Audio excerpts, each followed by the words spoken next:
যে আমরা যে ভোট দিচ্ছি আর কোনো সিম্বল নেই, এখানে কালি মারা সেরকম ওয়ে নাই। সেখান থেকে দেখা যাচ্ছে অনেক তো এখানে দুর্নীতি একটা ওয়ে।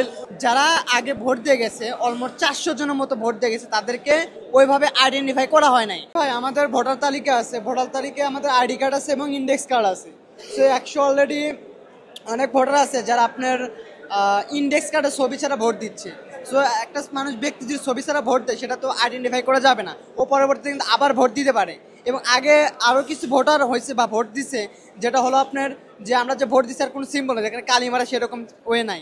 সেখান থেকে দেখা যাচ্ছে অনেক তো এখানে দুর্নীতি একটা ওয়ে কালি দিয়ে দেন, পরবর্তী এটা অ্যাড করা হয়েছে।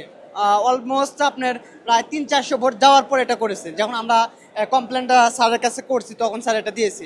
যারা আগে ভোট দিয়ে গেছে অলমোস্ট 400 জনের মতো ভোট দিয়ে গেছে, তাদেরকে ওইভাবে আইডেন্টিফাই করা হয় নাই। আপনার ছবি ছাড়া তারা ভোট দিয়ে গেছে ইন্ডেক্স কার্ড দিয়ে। সো ওরা পরবর্তীতে যদি আবার এসে ভোট দেয় আমরা কিন্তু আইডেন্টিফাই করতে পারবো না। আর আঙ্গুলের বিষয়টা হচ্ছে ভাই, যে 400-500 যে ভোট দিয়ে গেছে, পরবর্তী ওই 400-500 ভোটের আমি যে ভোট দিছি সেই ভোটের কোনো প্রতীক বা চিহ্ন দেওয়া হয় নাই। সে কিন্তু হ্যাঁ আঙুলে কালি দেওয়া হয় নাই, সে কিন্তু আবার ভোট দিতে পারবে, ওই সময় কিন্তু ধরতে পারবো না। সো যেটা পরবর্তীতে স্যারকে আমরা বলার পরে স্যার ওরা এটা অ্যাড করে দিয়েছে। কিন্তু বর্তমানে যেটা আমাদের মেন সমস্যা হচ্ছে যে আমরা একটা ভোটার তালিকা যাচ্ছে যে কারা কারা ভোট দিল সেটা আমরা জাস্টিফাই করব, এবং এই যে ছবি ছাড়া যে ভোট দিচ্ছে সেই মানুষগুলোকে আমরা কি আবার পুনরায় কি আইডেন্টিফাই করবো এবং তাদেরকে নতুনভাবে ভোট নেওয়ার একটা ওয়ে করবো।